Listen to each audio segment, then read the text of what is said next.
What is going on, everybody? It's your boy GS Luke here with a little pre-lock stream to bring us some of that last second news, whether my projections have changed, my player poll, all that sort of fun stuff, and my favorite part, interacting with you guys down there in chat, going over any questions that you have, anything you want to touch on from a strategy perspective. This is your time, this next half an hour to 45 minutes, whatever we end up running here with the live stream. But without further ado, let's go ahead and get this thing started. So I'm going to go ahead and share my screen here and going to start with a look at our projections. And really, I think the best way to start these Showdown streams, the way I've done them in the past, is to start with what's changed since, the Monday preview that I put out, and then what we're going over right now, which a little bit of injury news has come to the fruition. We have a pretty good idea of who's going to be playing tonight and not. Most notably, we're going to have Van Jefferson, who is out. He was listed as out early on Tuesday, so he won't be suiting it up tonight. He was $4,600, was going to serve as the de facto receiver number 3 for the Rams out there. So going to open up a little bit of room for guys like Atwell. We talked about him a little bit on Monday that might be able to go out there and have a solid day. Perhaps Ben Skoranek, who's also played that wide receiver 3 role for the Rams in the past. So they're going to have a few value guys down low that open up as a result of somebody like a Van Jefferson. But I think maybe the underappreciated part of somebody like him going down is the extra targets that are going to be funneled to the top 2 wide receivers. But most specifically, the targets that are going to be funneled to somebody like an Allen Robinson. So at $6,200, he was already only $1,600 more expensive than what we had for Van Jefferson. And now you're going to see probably a solid 5 to at least 10% increase in terms of his target share there at wide receiver. And that takes him from what was already an above average target, somebody I was taking at the captain slot. We talked about him as a potential leverage play at the flex spot. Now he's getting a little bit more ownership, which I have all of the captain ownership blacked out. That is all going to be on the Patreon page. Again, I can't give you guys everything here, but you can see at the flex spot, he's only 17.4% owned. So it's not like he's being drastically over-owned, even with some of the injury news. And that's even a little bit higher than it was to start the week. So people are getting to Allen Robinson, just not in bunches. So as a result, going to be somebody that's at least going to be one of my leveraged plays, both at the captain slot and there at the flex position. Another piece of injury news to talk about was Isaiah McKenzie. So to start the week, we weren't really sure whether he was going to play, but he quickly shed that questionable tag, I believe as early as Monday. So it's completely good to go here. He's only $2,400. And I mentioned if he was going to play this week, just because of the price tag, and it's almost a complete byproduct of that, it's not like Isaiah McKenzie is some world killer out there. He's going to be like 40-50% owned. And you can see at this point, I have him projected to be 39.7% there at the flex spot. And he also has pretty significant ownership there at the captain slot. So a lot of people are going to be getting to McKenzie, whether it's at captain or at flex. Flex is going to be where he's a lot more popular. I think he's a play that you can't avoid. I mean, I'm going to be on him. We're going to talk about it a little bit more later on. But the more important part I want to talk about right here is the impact on other players. We talked about somebody like Jamison Crowder as a potential target. It limits his upside a little bit there at $5,000. It also limits the upside of some of these tertiary options like a Tommy Sweeney. Definitely limits a few guys. Let's see. I mean, really cheap guys like a Jake Kumaro, Lance, a Khalil Shakur, who's also there on Buffalo. If any hope for Quinn Norris was there, it had to be without somebody like an Isaiah McKenzie. Them running a few extra 2 tight end sets. Perhaps Tommy Sweeney going down with an injury, that sort of thing. A lot of these guys that were 4th, 5th string wide receivers, 3rd string tight ends, for example, are almost unplayable now. So unfortunately for us, a lot of that exposure, we could have scattershotted down low on pure punt plays, is going to have to go to McKenzie. We're probably going to have to invest a good amount right there. But we did talk about Atwell, who again is $1,000. He's going to be a solid option on the Ram side. So because of that Van Jefferson news, and we're also going to have Skoranek, right? So while the news on the Bill side wasn't ideal, again, we're getting a really chalky piece there at $2,400.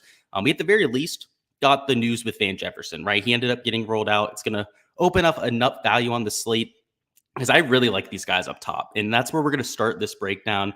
We're going to go player by player. Again, with these Showdown slates, there's not a ton of guys to choose from. So over this 30, 40-minute stream, we'll be able to touch on pretty much everybody. But if you do have a specific question, or if there's something that you really want to know about a player specifically, just go ahead and let me know, right? Go ahead and clarify that down in the comments, and we'll get to it. Let's see if there's any comments down there. We do. Travis says, let's ship the Millie. Yeah, I'm not playing in the Millie myself, but hey, anybody out there that's in it, go ahead and definitely take it down. I'm actually in the $5 150 max. So it's a 10K to first contest, right around 12,000 entries, I believe like 11,800, something in that range. So I'm in a little bit smaller contest. But yeah, definitely best of luck to anybody out there in the Millie. Colin says, Ben Scovenight. Yeah, I think he's definitely got at least a chance. He's going to get snaps. Now, Tutu Atwell, I think he might be a little bit more explosive, but yeah, I like both of them a whole lot.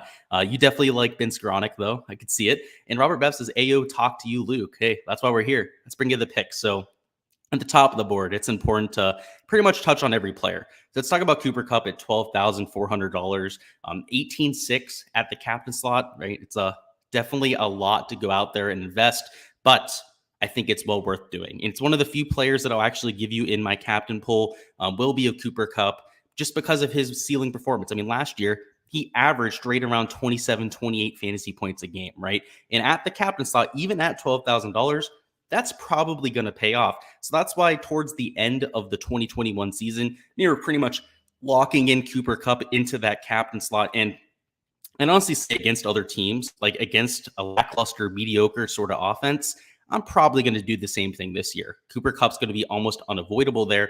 The issue is this is a game with fireworks. There are capable people on offense, both on the Rams, like Allen Robinson, who we'll talk about here in a second. But more importantly, their dance partner, the Bills, have arguably even more firepower on offense, right? So it's not nearly the slam dunk that we'd have on other slates, but I still think that he's a more than serviceable option there.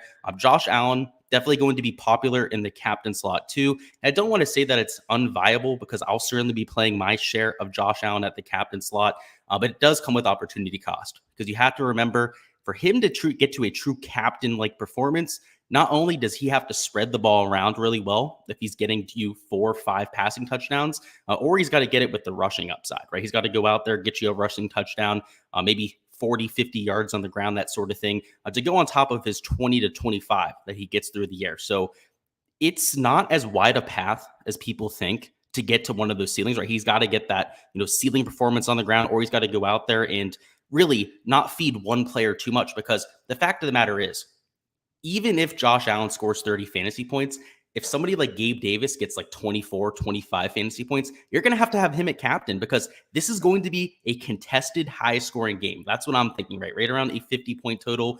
I thought it was going to be 51 points. It started at 53. At this point, Vegas has it at 52. So starting to creep towards my prediction at the beginning of the week. But still, even at 51 points, that's an incredibly high total. And I have this as less than a 2-point spread. So you're looking at a game here where no matter what, I see it being within maybe 1-2 scores at the very most. Both teams are going to be throwing the ball a ton, running with a lot of pace. And I don't see either one really dominating the game to the point where they try to slow it down, run out the clock, play it a little bit more conservatively. I see both of these teams keeping their pedal down to the metal, right? Going out there, playing full out every single play.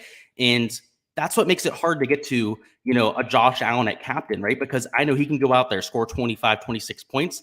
One of these wide receivers tonight is very likely to go for 25 fantasy points, right? And if you can get that wide receiver correctly, and again, Cooper Kupp might need closer to 30 to actually get into that ceiling performance. But, Stephon Diggs, for example, Gabriel Davis.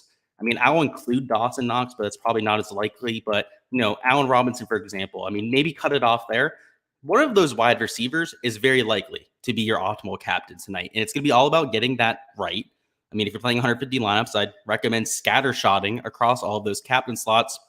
And anytime you play, let's say a Stephon Diggs at the captain slot, right, you match him up with the Josh Allen. You set roles in your optimizer to go out there and ensure that you're making lineups that actually have a chance to go out there and ship the millie, or ship, in my case, the 10,000 to first in this 12,000 entry contest. So it depends on the contest you're in. I think if you're in the millie maker, you're probably best not playing Josh Allen at captain. If you're in a single entry 2 to 3 max, it's a completely different story. In those smaller field contests, he's probably your best bet to go with at captain. But again, in the larger field contests like a millie maker, even the contest that I'm in with 12,000 entries, you're starting to get into the territory where you need that true optimal lineup, right? Where in a competitive, high-scoring shootout sort of game, one of these wide receivers is likely to be that guy just because of the salary savings that you're getting than the ability to spend up for extra players, right? That's the opportunity cost that's involved with taking Josh Allen at QB. Why in some of the larger field contests, he may not be in that optimal, the winning lineup per se, right? Maybe in the optimal, who knows? But usually not in the winning lineup because these players just open up so many more outcomes or so many more opportunities to take these top end players. So that's my take on the captain slot. We probably won't talk about it all that much more because again, I have to keep some of the stuff behind the paywall. But later on, I was talking about the groups there where if you're playing Stephon Diggs at captain, for example, or let's say on the flip side, playing Allen Robinson at captain, we're going to talk about the roles that I'm setting in my optimizer during the Patreon live stream. So I'll mention that too. That'll be going on at 7 p.m. on the Patreon Discord. So if you're part of that already, you'll probably already know about that there at 7. But if you're not and you want to join the Patreon, I'd implore you to, because that's where we're going to talk about actually building lineups, right? The types of roles that I'm setting. Now, if you want to ask questions about roles, I'm more than willing to talk about them, but I'm actually going to go on there and show you how I set them, right? The types of players where, I'm forcing in, per se, if I have an Allen Robinson at captain. If that's the case, right? I want to make sure that I'm taking first off Matthew Stafford with him, right? I mean, that's a clear source of correlation there. But I also want to consider, if he's going out there and scoring a lot of points, and I mean, we know Buffalo is going to keep this a close game. I probably want a few buybacks from the other side that are high upside wide receivers, right? So there's a lot more to it. There's a lot of what's the word for it? Conditional projections that I do. So with my optimizer myself, which is, it's kind of unique, something that I've actually coded on my end that a lot of other optimizers don't have. I believe there's at least a few of them out there that do. So if you happen to have one that has the conditional projections, then by all means. For example, just to give you an idea, right? If I go out there and I say Allen Robinson is my captain, I can give a whole boost to the LA Rams offense, right? I could go out there and boost them all by, let's say, 10% on their projections. The thought process there is, if I'm taking somebody at captain, that whole offense is probably worth investing in, right? And I can help correlate my lineups a little bit more that way, doing that conditional sort of projection. So those are the sort of things that we're going to talk about in the Patreon and actually how I go out and execute that. Again, might not be applicable to everyone out there that does the optimizers. However, because again, you have to have access to one that has that. However, you'll be able to use that game theory, that sort of mindset when you're making your hand builds, right? When you're going through, because a lot of people that play Showdown, right? They're not playing 150 lineups. A lot of them are playing 2 to 3. They're playing a 20 max, that sort of thing. You'll be able to use that logic when you're going through and just building them yourself. So we'll talk about that a little bit later on. Tim Evans says, thanks for all the content. If you were only playing one running back from either side, do you have a favorite? So yeah, I certainly do. So for the Rams, it's definitely Cam Akers. I think that he's going to get a majority of the work tonight. And then for Buffalo, I don't like Singletary as much. I would actually give you 2 for Buffalo. It'd either be Zach Moss or James Cook. Now, I can't tell you which one's going to get the majority of the workload. We're going to talk about Cook a little bit later on. It'd be one of the lower tier running backs for Buffalo and then Cam Akers. So those would be the guys that I'm getting to. And if I can only pick one in the entire game, it would be Cam Akers. I do think that he has a lot of touchdown equity. And we're going to talk about how much on the Bills here. I'm a little bit higher exposed to the Bills for this game than I am for somebody like the Rams. I think that Cam Akers is a great run back because I think a lot of people, when you're putting in somebody like Josh Allen, you're talking Stephon Diggs, maybe you're putting it down low with Dawson Knox, right? You're going with that sort of stack. People in their head, they envision this super high scoring game, right? And they almost always run it back with people that are receivers or, a quarterback per se, like a Matthew Stafford from the other team. Sometimes this doesn't work like that, right? Sometimes it's Cam Akers scoring 2 touchdowns that keeps the Rams in the game, right? So yeah, I think he's a little bit lower on than he should be. I kind of wanted to avoid talking about Cam Akers just because I got to save a little bit of juice out there for our Patreon piece, but I absolutely love him here for this game. He's I don't know, for the season 2. It's not even just for this game. I think that Cam Akers is a talented running back. He's now even more removed from that injury that took him out a few years ago. Again, the really bad knee injury. But on top of that, looking at an offense that's productive. That's my main thing with running backs. You may have noticed this over the last few weeks if you've been following the content. I'm all about running backs on productive, good game script type of teams, right? Where they're going to go out there and they're going to dominate the time of possession. They're going to be in the lead, be in situations where they're more willing to run out the clock. That means a lot more to me than the actual talent level of the running back. Like the situation is really what I'm trying to target with those sort of players rather than the actual talent level. Whereas with wide receiver, it's completely different, right? The situation helps, of course, being in a high pace, high scoring game, but a lot of that's about matchups, right? For me tonight, there's a reason why I don't love Stephon Diggs. We talked about it during the main preview, and that stands to this point. He's had one game out of 6 in his career against a Jalen Ramsey led team over 15 fantasy points. One in 6. And I would say that anything less than 15 points from Stephon Diggs tonight, and you're hurting. You are really, really wishing you didn't play him in your player pool. That's happened in 5 out of 6 outcomes against a Jalen Ramsey led team. And now one would say, oh, well, Jalen Ramsey doesn't shadow the other team. Now, he did it over there in Jacksonville, hasn't done it over here with the LA Rams. That's true. But still, their defenses have absolutely held them apart. And really, the thought process, with Jalen Ramsey not running across the field is simple. Okay, I'll just tell you, as somebody that's played defense before, I played in club football in college, I played high school football. I have quite a bit of experience here on defense as a safety. But more importantly, when you're trying to double a player, trying to take him out of the game, right? When you have your lockdown corner or the player on defense that you trust the most to cover that player, you're willing to leave him one-on-one. Typically, you'll have a safety over the top, right? And that's what you see with Jalen Ramsey. When he's against a legit number one wide receiver, somebody that we'd call like an alpha out there, he's going to have one-on-one coverage, usually man-to-man against that player. If it's a zone, so be it, right? It's the same sort of story. And he's always going to have that safety over the top so that he can be aggressive against that player and have a fighting chance, right? If he doesn't have that safety help, he's going to be really, really paranoid about getting beat over the top. And that's when alpha wide receivers dominate against a team, is when they're not getting help against them. However, when he doesn't go against Jalen Ramsey, right, he goes on the other side of the field, they'll instantly double cover him. That's just how it works. That's how you play against an alpha wide receiver. It's how you do it in PB football. It's how you do it in high school. It's how you did it in club college football. And I'm sure that's how they're going to treat it tonight with Cooper Kupp. So, when I should say Cooper Kupp on one side and then Stephon Diggs on the other, right? So Stephon Diggs is going to have the Jalen Ramsey treatment. Then on the other side, you're going to get that same sort of thing where the alpha cornerback is going to match up against Cooper Kupp, right? And somebody like Allen Robinson, pretty much no matter what, is always only going to have that one single man coverage. That's how it works with these number 1 versus number 2 wide receivers. When you have an elite level corner like Jalen Ramsey out there, I'm always going to want Gabriel Davis. Are you kidding me? Like, it's an easy decision, let alone when there's people out there this year that think that Gabe Davis might outscore Stephon Diggs. Now, I'm not one of those people. I'm not crazy. I'm not a lunatic out there making crazy assumptions like that. But there are people legitimately projecting Davis over Diggs this year because they think he's going to be that big of a breakout prospect. No, it's not going to happen. I can tell you, I think that's BS, to be quite honest with you. But if people were even having that conversation, do we think they're that different in terms of talent level? I mean, they are. I think one's an elite level wide receiver. One's going to be probably above average. But against an elite level defensive talent, one going against single coverage, I think I'd rather have Gabriel Davis. I think that's a better situation to go out there and score fantasy points. So Gabe Davis is my preferred target to go along with the Josh Allen. And then over here with the LA Rams, I like Cooper Kupp, but I mentioned, again, he's 12 grand. He's expensive. My preferred option, though, is Allen Robinson II, right? Getting a little bit less attention out there, still a wide receiver 1 level talent that I think is going to go out there and absolutely eat. So, I talked about my favorite captain targets to start the week being, a Gabe Davis and an Allen Robinson. You could probably guess that that's still the case, and it is. I'll tell you that. They're cheap. You can see $9,300. You still have a lot of salary to work with your other 5 spots. If you end up going to Gabe Davis, he's $10,800. Again, still, it's only $1,500 more. Those are the sort of captains I envision myself getting to a lot more than others. So that's what I'll say about the top of the board. We talked about Cam Akers. We pretty much touched on everybody there.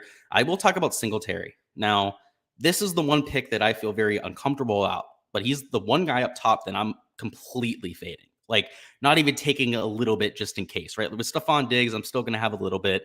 He'll definitely be mixed into the pool. But with Devin Singletary, I'm going a full-out fade. And really, if I'm going to play so much Josh Allen, if I'm going to try and correlate him with all these wide receivers, it's hard for me to play another game script here with Devin Singletary. And typically, I'll split my lineups down the middle if I really, really have FOMO about playing somebody like Singletary, where I'll include him in the player pool for 50% of my lineups, and then the other half, take him completely out of the player pool, which doesn't mean he'll be in 50% of the lineups, right? He'll be able to be in 50%, which means he might be in like 20, 25, maybe he'll be in 50 by the end if I lock him in that set of 75 that we're doing. I didn't do that this time. I kept him completely out of the pool. It's just, you got to take chances here with Showdown, right? You can't play everybody up top. Got to be able to get adequate leverage to the field at the spots that you need to. And he's one of the few guys that I'll be praying doesn't do anything tonight. And he could very well go out there and torch us. But what I'm betting on here, and the reason why I'm taking this calculated gamble, right? Because it's not just a pure calculated gamble. It's not out of nowhere, right? There's definitely a reason why I'm making it. It's the muddied backfield.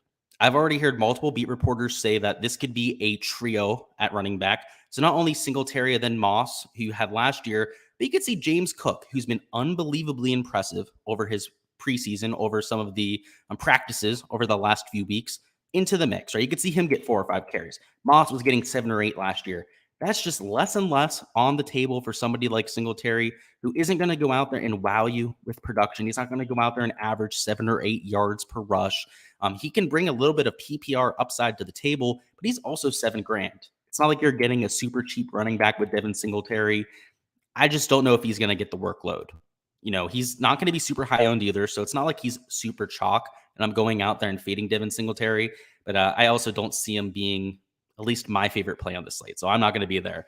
Dawson Knox at 6,800, I do like a little bit more. Kind of goes along with this whole correlation with Josh Allen, right? If I'm going to play Josh Allen in nearly every lineup I'm playing, I believe on last count, I had him in like 99.5% of my lineup, so I think all but one lineup. He's definitely got to be a piece of my pool. He's a tight end. Tight ends over here in Showdown print money, and it's not always the starting tight end. Sometimes it's somebody down here like a Tommy Sweeney, who we talked about for the breakdown on Monday. He's $400. I do expect him to get a few snaps tonight.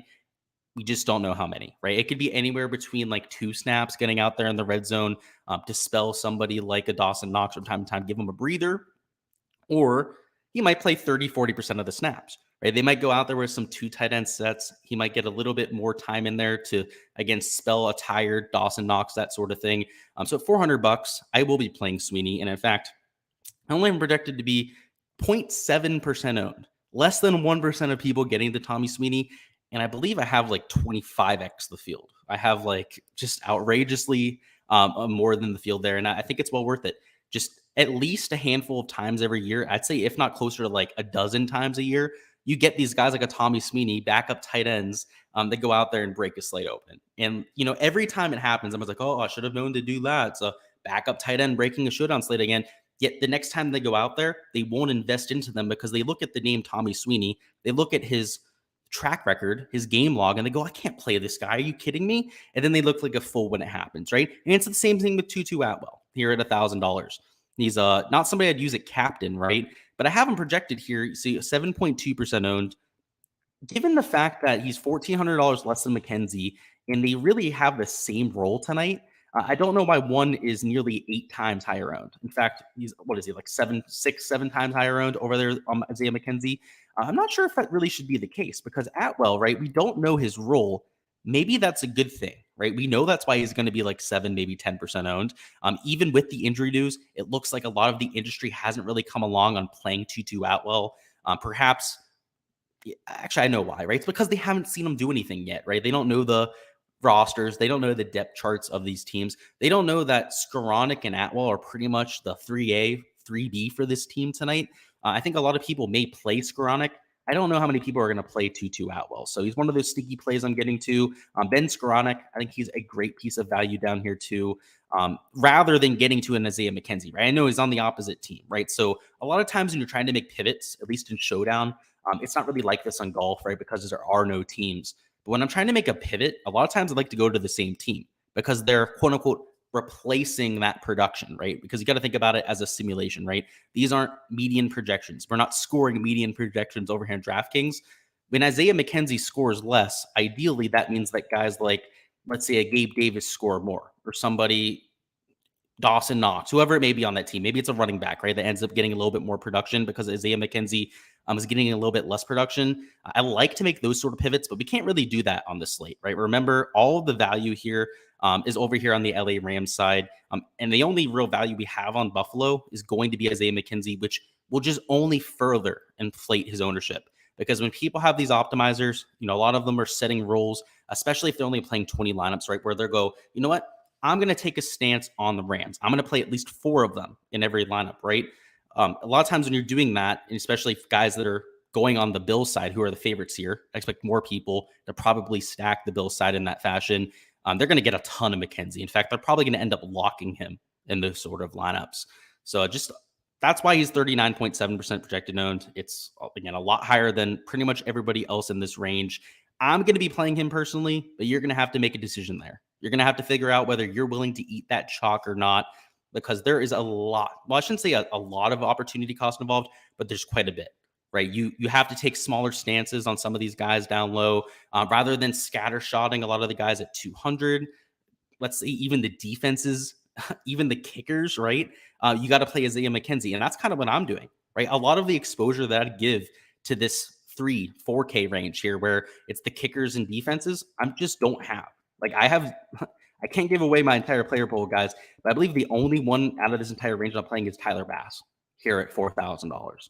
So it's definitely, if you don't play McKenzie, again, you can get leverage to a lot of guys in this range. But if you decide to, it's going to keep you off of a lot of other people. Let's go ahead and catch up on chat, see what's going on. A lot of you down there. Let's see what we've got. Ooh, a lot of questions. Sorry about that, boys. Didn't mean to get too far behind. Austin says, so freaking hyped for football. Let's go. Couldn't agree anymore. Would it be like 3 hours away at this point? Gosh, it can't come any faster. Nick says, is putting Tutu in the captain slot too bold? There's no such thing as too bold. It just has to be in the right contest. If you're in a 2 to 3 max, a single entry, that sort of thing, then yes, I think you're overthinking it. If you're in the Millie Maker, you're playing for first place, the $1 million, that sort of thing, there's no such thing as a too bold of a play, because really all it takes for Tutu to be the optimal captain is to catch a touchdown, maybe get like 20, 30 yards on that play and get 1-2 other catches, right? Get to right around like 12, 13 points. Getting something like 20, 22 fantasy points from a guy at $1,500, assuming that's going to be a competitive game, that script I was talking about before where all of these guys up top are scoring close to 20 fantasy points, that's the world where Atwell could be an optimal captain. Now, there's things that have to happen there, right? First off, he's got to score those points, right? He's got to get 13 fantasy points somehow, which is kind of asking a lot, but it's not impossible. Things happen, just like Tommy Sweeney, right? Might end up scoring that touchdown. But also, right, on top of that, right, it's not the only thing that has to happen. You have to have insane fantasy scoring. You're going to have most of these guys up top score at least 20 points. And not just like one of them, right? Not just like one guy that goes off for 40. It has to be like 4 or 5 guys that you're getting because you took the cheap captain. So I don't think it's too bold, Nick. Just make sure it's in a large field GPP. Don't be doing that in your cash or 2 to 3 maxes. Colin says, how much Ben Skowronek are you throwing in the captain slot? I am not playing him in captain. Similar story, same story as Tutu Atwell, right? Not only do you need him to go out there and hit the nuts, you also need it to be that high scoring competitive sort of game that's going to the end. So I'm off of that, to be honest with you. I understand the play, but I think it's a little bit too bold. I'm sticking to my mid-tier guys. We talked about this like 6, 7K range, a few of the top end options too. I'll certainly be playing at captain. I'm sticking to those guys, even in a 150 max. I don't see it. I mean, a lot has to happen for that to end up being the optimal build. It'll happen a few times a year, but if you're playing that way for every single showdown slate, you're going to run into high variance is the word that I'll say. You're going to run into a lot of slates where you end up getting buzzsawed, which for me is not something that I actively look to do. I mean, showdown is my main thing for football. This is what I spend most of my time on, most of my exposure on when it comes to NFL DFS. So yeah, I have to be a little bit more careful about it. I'll just say that. I can't be quite as big of a wild man. Wilson says the Corn Ferry Tour Championship was a lot of fun. Can't wait for football tonight too. That's awesome, dude. Hopefully you got to see a lot of those players close up. Minwoo Lee was there. A lot of high tier players. So I'm sure you had a blast out there. Love to have you down there in chat, Wilson. We have Robert who says, Wilson, hop in the Patreon. Yeah, I agree, dude. Wilson, we got to get you down there, dude. That'll definitely be a lot of fun. Tyler says, who do you like with the spread -2? So I like Buffalo -2. That's the line that I actually have set for my implied total. I have it at 51 points, -2 implied total. I like Buffalo, but I like them slightly less than Vegas. I also think it's going to be a high-scoring game, right? I have it at 51 implied points. They have it at 52 implied points. We're pretty much in lockstep, me and Vegas. I'm not off very much on there. The 2 for Buffalo, I don't think it's enough to bet on the LA Rams, right? 2 versus 2.5, like they have it at. So it's not like I'd go out there and bet it, to be honest with you, Tyler, but I'm pretty much in lockstep there. And they did adjust down, right? So they had it at 3 for Buffalo to start the week, and now it's 2.5. And then they had it at 53 points, now it's 52. So they're starting to come around. Wilson says he likes Atwell. Same thing with Robert Babb. You love to see it. And you got to see him play a few times at Athletic. Nice. The choo-choo drain is how it is rolling. Love to see it, boys. Robert says it's kind of nice. Buffalo only added 2 tight ends to the 53-man roster. Sweeney could be nice. I thought Morse, I think he's like a tight end too, right? I guess that's why they have him listed as a tight end. I don't even know if he's playing tonight. They haven't listed that. That inactives actors report, at least when I went live, wasn't out yet. So we'll have to see. I don't expect him to play. Even if he's active, I don't expect him to get any snaps. Let's go, Wilson. What's going on? You guys are hyping up Wilson down there. Big Tex, what's going on? Adolfo says, how would you optimize your lineups, ceiling projections, rating, etc.? So that's actually a conversation I'm going to have on the Patreon page. It's not something I could do here in like 5 to 10 minutes. I run different sets of projections. So what I'll do is I'll take my baseline projections, which is what I post over there on Patreon, and I'll split them into 4 quadrants typically. Now for this slate, I did them into 2 quadrants.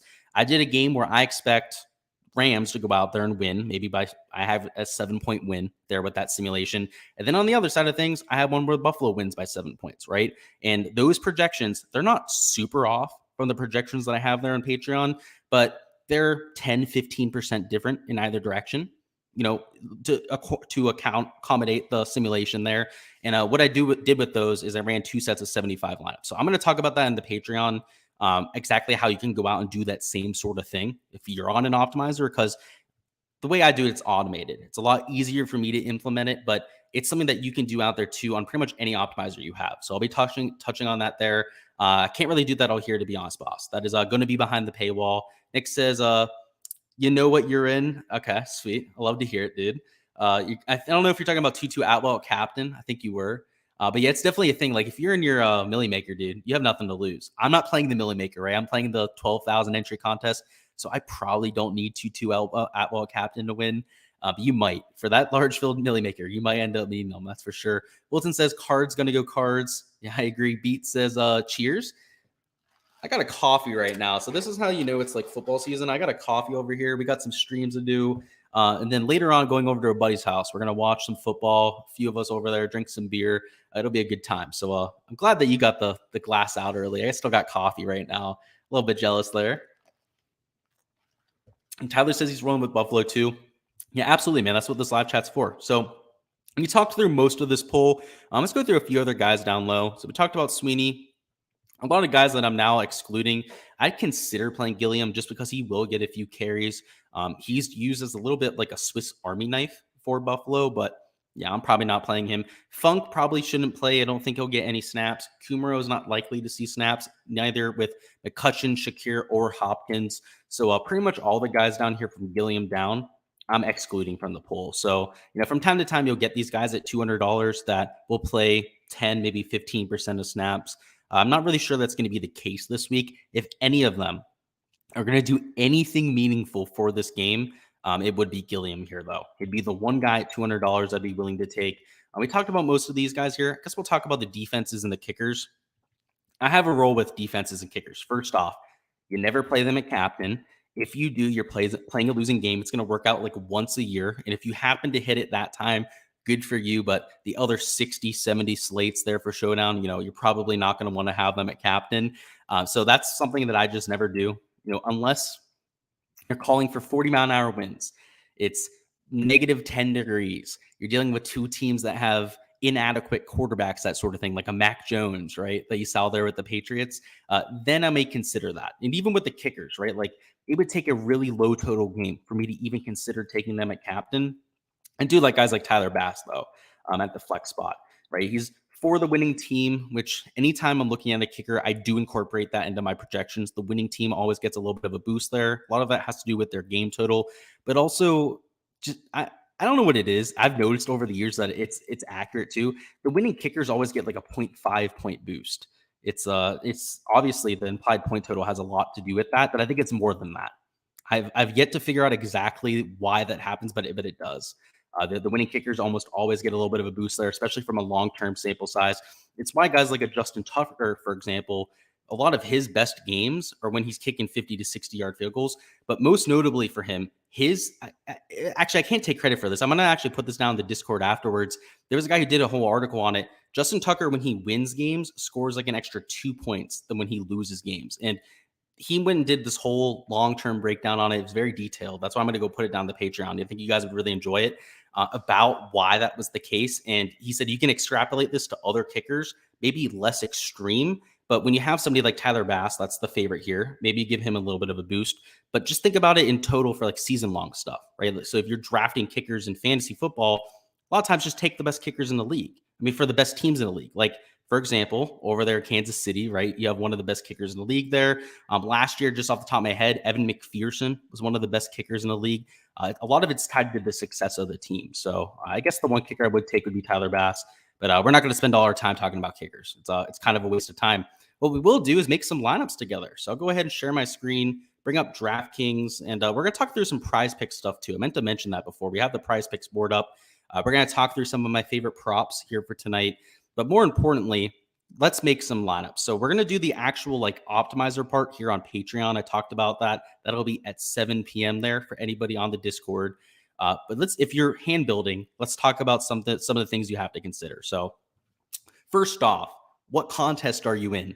That's the most important thing, right? So let's assume we're in this contest, which is, let's see, it's a $33 entry. I believe this is like a 150 max, 50K to first, only 7,000 entries. So not nearly as large a contest as the Millie Maker or even the contest that I'm in for tonight.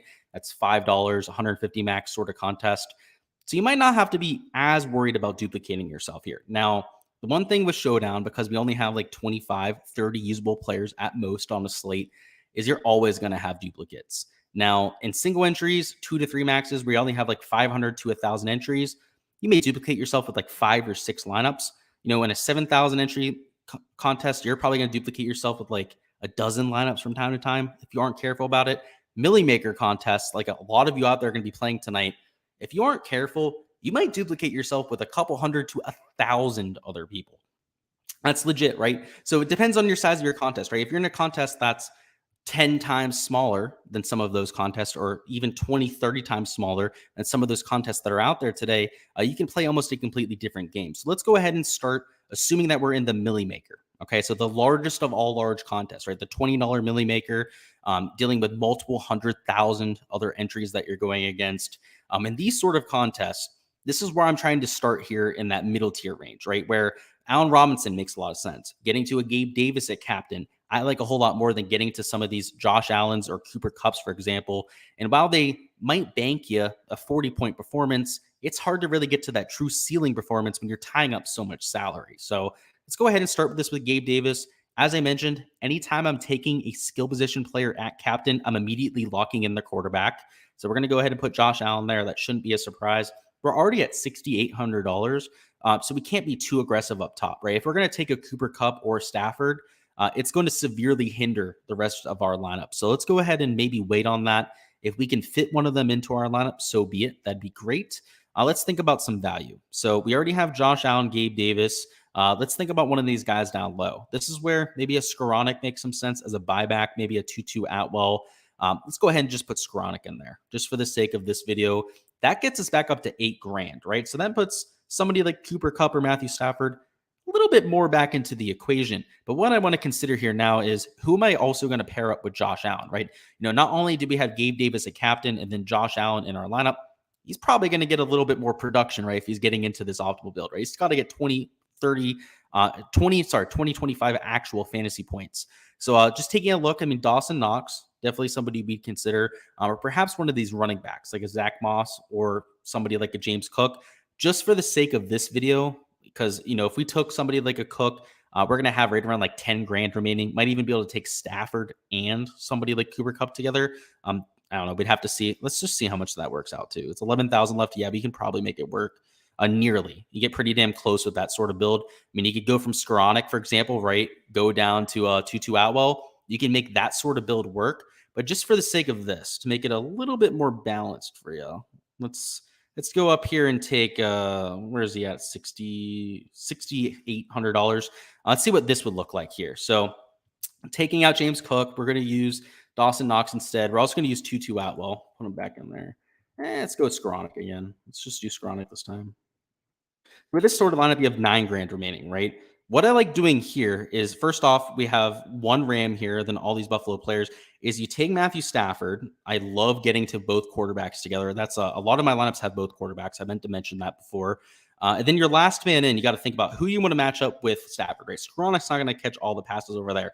Clear answer here. I mean, is Allen Robinson, right? But that's going to leave you $1,600 on the table. Most people wouldn't be willing to enter this sort of lineup. They'd be scrambling. They'd be like, oh, I can't leave that much salary on the table.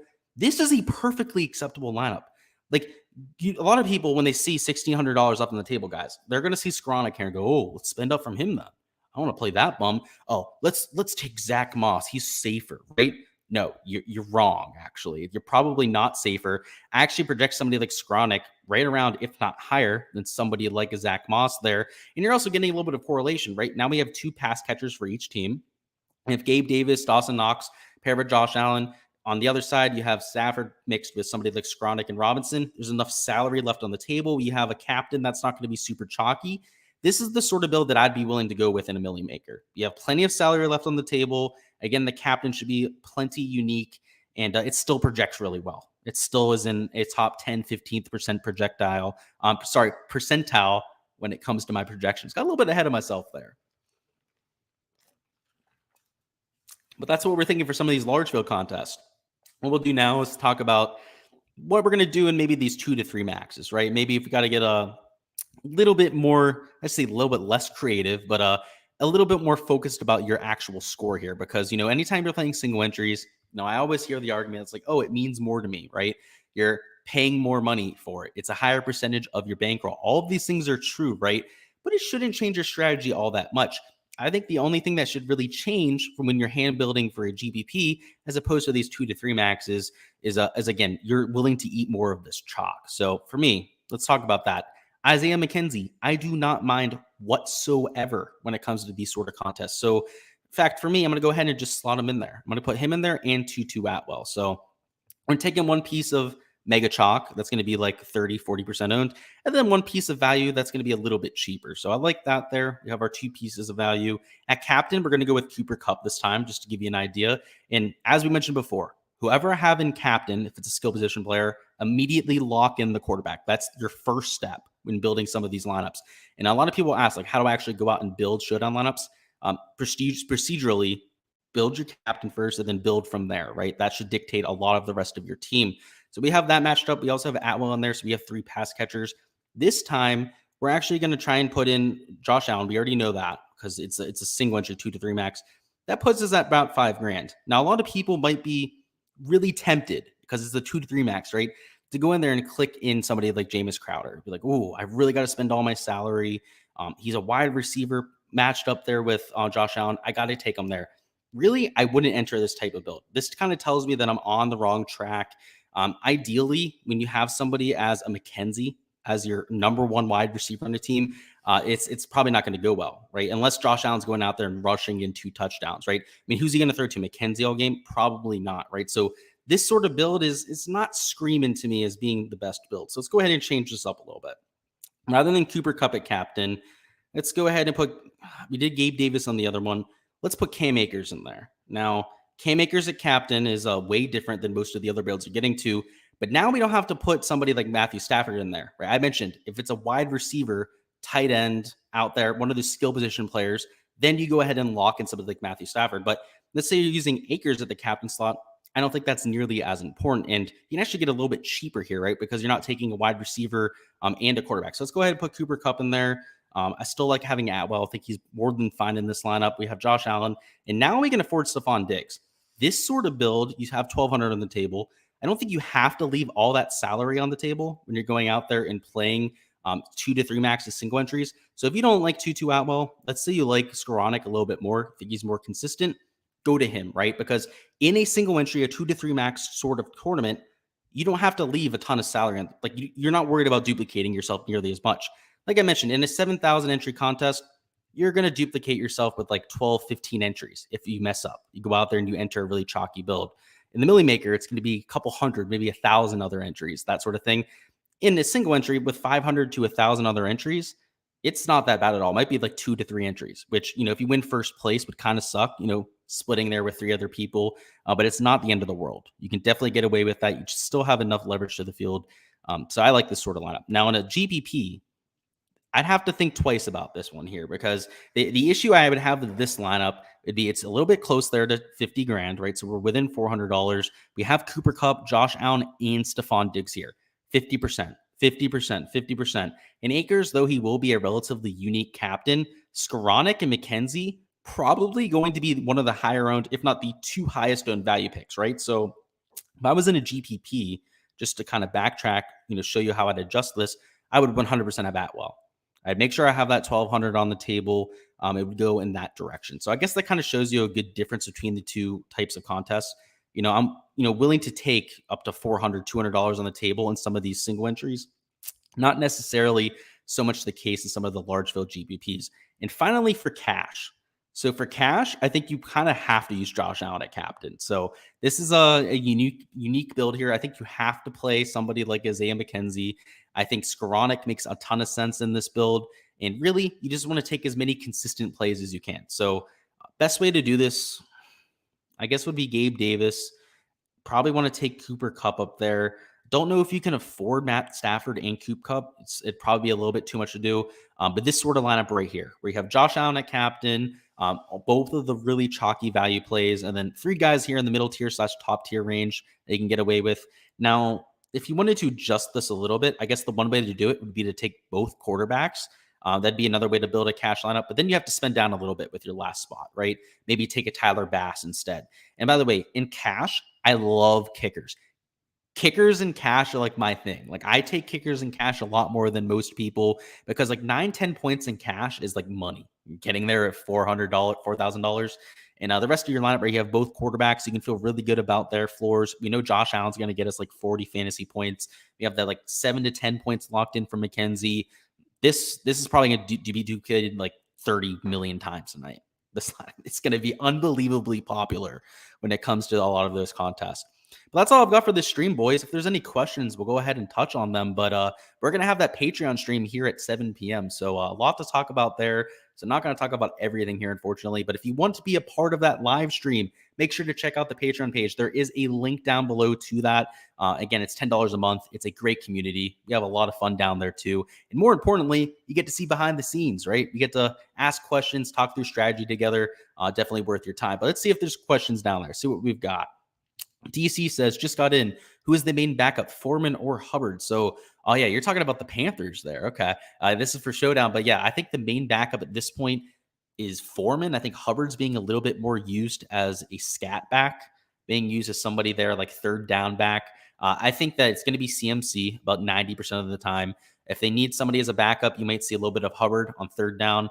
Somebody like Foreman, who's a little bit more of a rushing first back there on first and second down. But that's what I would see. Wilson says, you cheered on Tutu in college for Louisville. Okay.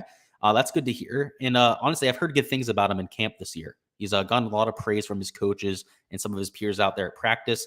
So you're cheering him on for sure. You'd love to see it. Martin says, Kyron Williams for the win. I'm okay with Kyron Williams. The issue is like we don't know his workload here. So I don't want to go out there and tell everyone to like go ahead and like fire him up. But yeah, I'm going to have Kyron Williams in the pool. He's going to be like 15 little 20% a little sneaky play for me. So don't say that too loud, Martin, right? We don't want Kyron Williams to get too popular tonight because that would kind of ruin the point there, right? But hey, he'll be a pretty good low-owned play for us. But that's all I've got, boys. Again, we're going to have streams for Sunday Night Football, Monday Night Football throughout the season. A few more videos for main slate this week, so look forward to that. There'll be a value picks video, a fades video dropping sometime on Friday, and then for week 2 for golf, everything like that. We'll have you covered for the rest of the season. So looking forward to it. Before you hop on out of here, go ahead and smash that like button. Go ahead and leave me a subscribe too. If you guys haven't already done that, hit that subscribe button. That way you don't miss any of the content throughout the rest of the year.